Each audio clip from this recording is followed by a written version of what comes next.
Hello friends, today we discuss about Newton-Raphson method. This is the third method of the roots of equation.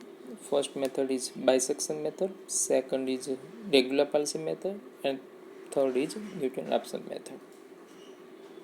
So यहाँ पे मान लो कि let f of x equal to 0 be the given equation and find out the roots of equation using by Newton-Raphson method. So we use the formula xn plus 1 equal to xn minus f of xn upon f dash xn. F dash xn means derivative with respect to x, and here n equal to 0, 1, 2, 3 up to so on. It is known as a general formula for the find out the roots of equation, and this equation is known as a Newton-Raphson formula. If we put n equal to 0 in the equation, so we get x1, n equal to 0 means x0 plus 1 means x1 equal to x0 minus f of x0 upon f dash x0. This is the first approximation root. Second approximate root means x2 equal to x1 minus f of x1 upon f dash x0. Third x3 equal to x2 minus f of x2 upon F plus x2. Continuous process में आप इसी तरह से आप find कर सकते हो. एक एग्जांपल देखते हैं हम using by the Newton Raphson method. So your example find the root of x is to 4 minus x cube plus 10x plus 7 equal to 0. Correct up to 3 decimal places between -2 and -1 by the Newton Raphson method.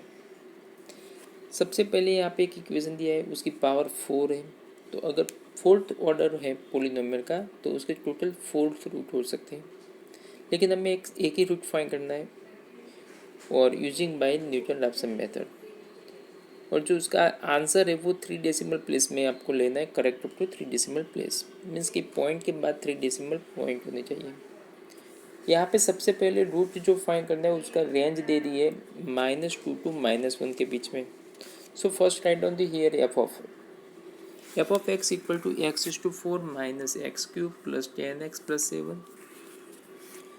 The root lies between -2 and -1 already given. So take x0 value. आप यहाँ पे दो value है, -2 है और -1 है, तो आप किसी एक को एज्यूम कर सकते हो x0 के लिए.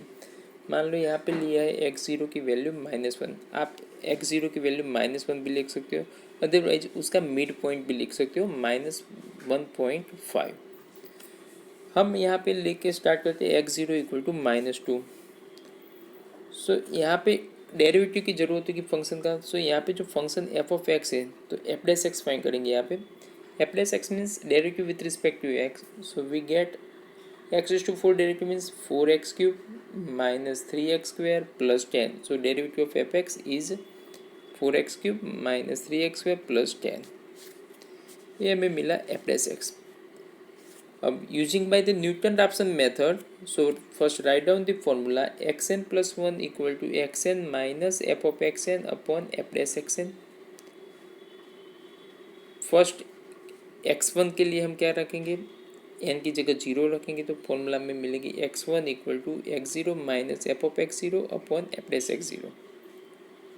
x0 हमारे पास है -2, तो हमें एफ ऑफ x0 की वैल्यू भी चाहिए और एफ डैश x0 की भी वैल्यू चाहिए. तो फंक्शन में जो हमारा है मेन एफ ऑफ x करके उसमें x0 की वैल्यू रखेंगे. सो एफ ऑफ x0, x की जगह x0 मीन्स x की जगह -2 रखना है. ये जो इक्वेशन है main equation x is to 4 minus x cube plus 10x plus 7, उसमें x की जगह -2 रखोगे तो आपको आंसर मिलेगा 11. फिर हमें चाहिए f डैश x0. तो यहाँ पे f डैश वाला है जो फंक्शन है हमारा 4x cube minus 3x square plus 10, उसमें x के रिप्लेस में x0 मीन्स x0 की जगह -2 रखेंगे. सो हमें मिलेगा f डैश x0. सो यहाँ पे पीछे की साइड यहाँ पे लिखा है हमें f dash x0 equal to f dash -2 और उसका आंसर है -34. दोनों वैल्यू मिल गई हमें. सो जो फॉर्मूला है x1 equal to x0 minus f of x0 upon f dash x0, दोनों वैल्यू सब्स्टिट्यूट करेंगे. x0 की वैल्यू -2 है, एफ ऑफ x0 की वैल्यू 11 है और एफ डैश x0 की -34 है. अगर हम सिंप्लीफाई करेंगे तो आंसर मिलेगा -1.6765.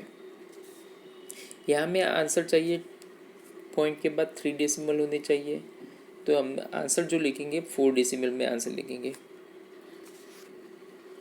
x1 फाइंड करने के बाद हमें x2 चाहिए। सो x2 की फॉर्मूला क्या है हमारे पास, x2 equal to x1 minus f of x1 upon f plus x1।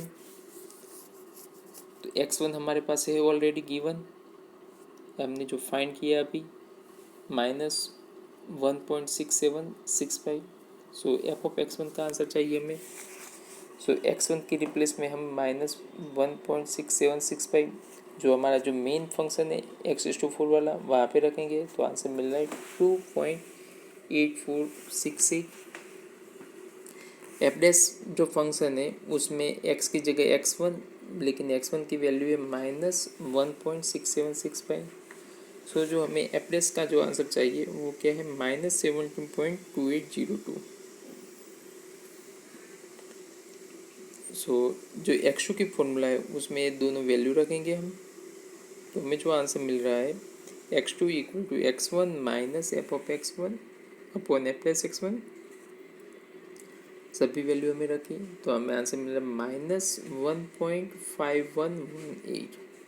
अब x1 और x2 का आंसर आप चेक करो, -1.6 है, यहाँ पे -1.51 है, तो यहाँ पे एक भी डेसिमल सेम नहीं हो रहा है। जब तक 3 डेसिमल सेम नहीं हो रहे तब तक ये जो प्रोसीजर है वो कंटिन्यू करना है हमें। अब हम नेक्स्ट x2 की जगह हम x3 फाइंड करेंगे। x3 के लिए फॉर्मूला क्या है, x2 minus f of x2 upon f plus x2। F of x2 का आंसर चाहिए, तो जो मेन फंक्शन है उनमें x2 की वैल्यू क्या है, -1.5118 रखेंगे। सो आंसर मिल रहा है 0.561। सिमिलर एफ प्लस x2 है, तो x2 की वैल्यू रखेंगे हम, आंसर मिला -10.677। उसके बाद जो x3 है, x3 में सभी वैल्यू सब्सिट्यूट करेंगे, सो लास्ट में आंसर मिल रहा है -1.4593। x2 और x3 का आंसर कंपैरिजन करो आप, तो एक भी डेसिमल सेम नहीं है। फिर से हम आगे जाएंगे, आगे वैल्यू है हमारी x4 फाइंड करेंगे हम। x4 के लिए फॉर्मूला है x3 minus f of x3 upon f plus x3। तो एफ ऑफ x3 का आंसर यहाँ पे है, एफ प्लस x3 का आंसर यहाँ पे है। फाइनल हमें x4 का जो आंसर मिल रहा है -1.4537। अब दोनों चेक करो, x3 और x4 आंसर चेक करो। अगर चेक करेंगे तो हमें 2 डेसिमल जो है वो दोनों सेम मिल रहे हैं, लेकिन यहाँ पे हमें जो करेक्ट आंसर चाहिए वो 3 डेसिमल में चाहिए। अगर क्वेश्चन में ऐसा बोल रहा है करेक्ट अप टू 2 डेसिमल, तो यहाँ पे आपको स्टॉप हो जाना है, मीन्स आपका आंसर हो गया -1.45। लेकिन हमें 3 डेसिमल में आंसर चाहिए, तो नेक्स्ट स्टेप हम करेंगे x5 के लिए है x4 minus f of x4 upon f dash x4। Value substitute करेंगे तो आंसर मिल रहा है -1.4536।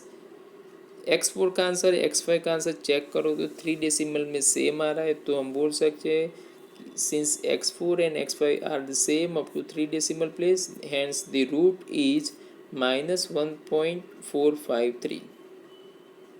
ठीक है, तो हो गया पूरा क्वेश्चन। जो हमें जो रूट्स फाइंड करना था नेगेटिव रूट्स, तो यहाँ पे हमने नेगेटिव रूट फाइंड कर लिया, क्योंकि यहाँ पे जो रेंज दी थी -2 से -1 के बीच में, तो आंसर होना चाहिए उसके बीच में। ठीक है,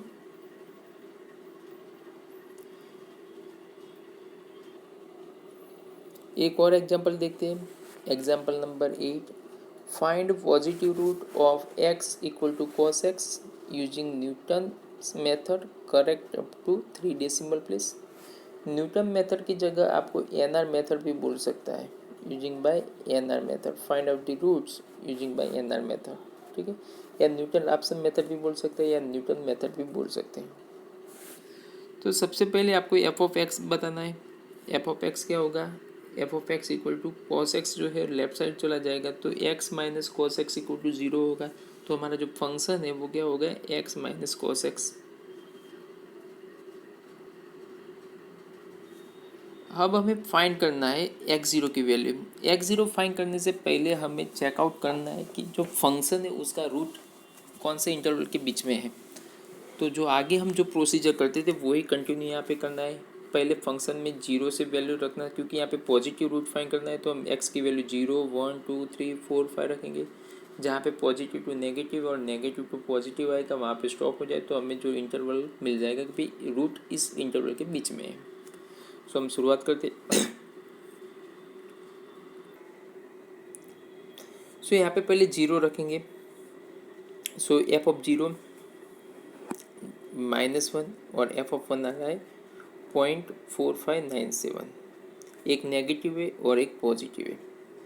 जब भी आप कैल्शियम में फाइंड कर रहे हो तब चेक करना है, यहाँ पे त्रिगोनोमेट्रिक फंक्शन है तो कैल्सी का जो मोड है वो रेडियन मोड होना चाहिए। मीन्स कैल्सी में जो आर होना चाहिए, डिग्री नहीं होना चाहिए। कौन सी वैल्यू चाहिए? रेडियन में।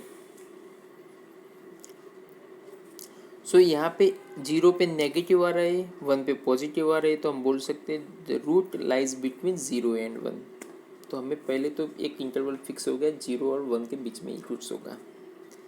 अब हमें x0 एज्यूम करना है। किसी एक 0 को भी लिख सकते हो या 1 को भी लिख सकते हो।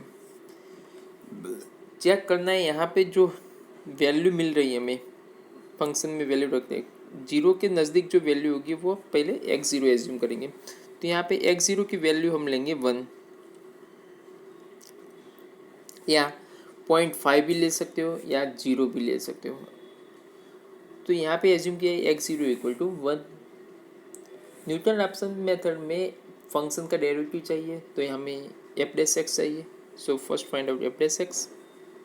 सो f dash x equal to derivative of x is means 1 और कॉस का डेरिवेटिव माइनस साइन एक्स, तो माइनस माइनस प्लस, तो 1 plus sine x. So f dash x मिल गया। So using by Newton Raphson method, so formula is xn plus 1 equal to xn minus f of xn upon f dash xn। x1 के लिए formula में क्या है? x0 minus f of x0 upon F dash x0। So F of x0 F dash x0 find करेंगे। x0 की value 1 है तो 1 रखेंगे और जो मेन फंक्शन है उसमें x की जगह 1 रखेंगे तो 0.4597 मिलेगा। और जो हमने derivative means F dash x find किया उसमें x की जगह 1 रखेंगे तो वैल्यू ये मिलेगी। फिर जो मेन फॉर्मूला में उसमें सब्स्टिट्यूट करेंगे तो आंसर मिला 0.7504। नेक्स्ट प्रोसीजर कंटिन्यू करते हैं हम आगे। x2 फाइंड करने चाहते हैं, x1 minus f of x1 upon F dash x1। तो यहाँ पे f of x1 F dash x1 find किया, सब्स्टिट्यूट किया, आंसर मिला 0.7391। चेक करते हैं हम x1 का आंसर और x2 का आंसर। 1 डेसिमल सेम आ रहा है लेकिन हमें 3 डेसिमल में आंसर सेम चाहिए। आगे कंटिन्यू करेंगे हम। x3 फाइंड करेंगे। x3 के लिए फॉर्मूला है x2 minus f of x2 upon F dash x2। F of x2 answer मिला ए मीन्स यहाँ पे जो फंक्शन का आंसर 0.000 समथिंग आया तो ये मतलब है कि यहाँ पे आपका आंसर नज़दीक है। x3 का जो आंसर मिल रहा है वो 0.7391, x2 का आंसर है 0.7391। सो यहाँ पे x2 और x3 के दोनों को आंसर सेम है, correct up to 3 decimal place पे। So we can say that the root is 0.739, correct up to 3 decimal place. I hope ये एग्जाम्पल आपको समझ में आया होगा। आगे देखने जाए, derive the iteration formula for square root 10 and find square root 28, second square root 65 and square root 3 using by Newton-Raphson method। तो यहाँ पे आपको न्यूटन रैप्सन मेथड से इटरेशन फार्मूला बनाइए नहीं फॉर स्क्वायर रूट 10 के लिए। स्क्वायर रूट 10 का मतलब है n⁻², उसकी इक्वेशन फॉर्मूला बनाना है। उसके बाद आपको ये जो स्क्वायर रूट आंसर दिया है उसके सबके आंसर चाहिए। सो सॉल्यूशन, तो यहाँ पे small x equal to square root 10 लेंगे। स्क्वायर रूट रिमूव करना है हमें तो क्या करेंगे, दोनों साइड स्क्वायर करेंगे तो एक्स स्क्वायर, यहाँ पे जो नेक्स्ट स्टेप होगा क्या होगा, x square equal to capital N, N को इस साइड लेंगे तो x square minus capital N equal to 0 होगा। तो हमारे पास x square minus capital N equal to 0 मिला। ये जो फंक्शन हो गया हमारा, तो हम फंक्शन यहाँ पे डिफाइन कर let f of x equal to x square minus capital n. Using by Newton Raphson method है, तो वहाँ पे हम एफ प्लस एक्स फाइंड करें। So f plus x equal to 2x, function भी मिला, एफ प्लस एक्स भी मिला। So by Newton Raphson method x n plus one equal to x n minus f of x n upon f plus x n. अब यहाँ पे f of x है, हमें चाहिए एफ ऑफ एक्स एन, तो x की जगह x N रखना है और एफ प्लस में भी एक्स की जगह एक्स एन रखना है। तो हम सब्स्टिट्यूट करेंगे value x n minus x n square minus n upon 2xn। Cross multiplication करेंगे एलसीएम लेके, तो हमें जो फाइनल आंसर मिलेगा वो क्या होगा, x n square plus capital n divide by 2xn। So this is the equation formula for square root n. ये जो फॉर्मूला हुई ये हमारी हुई equation formula for square root n. Next हमें थ्री केस है, एक है स्क्वायर रूट 28 फाइंड करना है, दूसरा है स्क्वायर रूट 60 फाइंड करना है। तो पहले किसी एक केस को हम लेते हैं, मान लो केस नंबर 1 लेते हैं। हमें केस नंबर 1 में लिखा है फाइंड आउट स्क्वायर रूट 28, उसका आंसर चाहिए। हम इजीली कैलसी में फाइंड कर सकते हैं, लेकिन using by Newton Raphson method. So इसको हम कंपेयर करें कैपिटल एन के साथ, तो कैपिटल एन की वैल्यू हो गई 28। हमारा जो मेन फंक्शन क्या है यहाँ पे, f of x equal to x square minus capital N, तो यहाँ पे एन की जगह 28 रखेंगे। So x square minus 28। F dash x find करेंगे तो वहाँ पे तो 2x ही होगा, लेकिन उसकी यहाँ पे ज़रूरत नहीं, क्योंकि हमारा जो इक्वेशन फॉर्मूला है वो क्या है, x n plus one equal to x n square plus capital n upon 2xn। अब हमें देखना है कि ये जो फंक्शन है उसका रूट किसके बीच में रिलाइज कर रहा है। तो फंक्शन की वैल्यू रखेंगे 1 2 3 4 5 6 7 8, यानी वैल्यू नेगेटिव पॉजिटिव कहाँ पे आ रहा है, तो यहाँ पे एफ ऑफ 5 पे -3 आ रहा है और एफ ऑफ 8 पे एफ ऑफ 6 पे 8 आ रहा है। तब बोल सकते हो रूट लाइज बिटवीन 5 एंड 6। अब 5 एंड 6 हमारा डिफाइन हो गया इंटरवल, उसके बीच में रूट से हम किसी एक को x0 लेंगे। सो x0 इक्वल टू 5 लेंगे हम। x0 इक्वल टू 5, जो x m plus one formula है वो पहले लिख देंगे। X m plus one equal to x n square plus capital n की जगह 28 डिवाइड बाई 2xn। अब n इक्वल टू 0 रखेंगे। So x1 equal to x0 square plus 28 divide by 2x0। x0 की वैल्यू 5 रखेंगे तो आंसर मिला 5.3। x2 का जो आंसर है वो x1 square plus 28 upon 2x1। x1 का आंसर जो यहाँ पे हमने फाइंड किया 5.3, वो रखेंगे तो हमें आंसर मिला 5.2915। x3 फाइंड करेंगे, देखते हैं 2 डेसिमल या 3 डेसिमल में आंसर सेम आ जाए तो वहाँ पे आपको स्टॉप करना है, क्योंकि यहाँ पे 3 डेसिमल प्लेस में आंसर सेम आ रहा है, तो उसका मतलब है स्क्वायर रूट 28 का आंसर है 5.2915। सो ये जो हमने फाइंड किया square root 28 using by Newton Raphson method. So I hope आप सेकंड केस भी फाइंड कर सकोगे और नंबर 3 भी फाइंड कर पाओगे। धन्यवाद।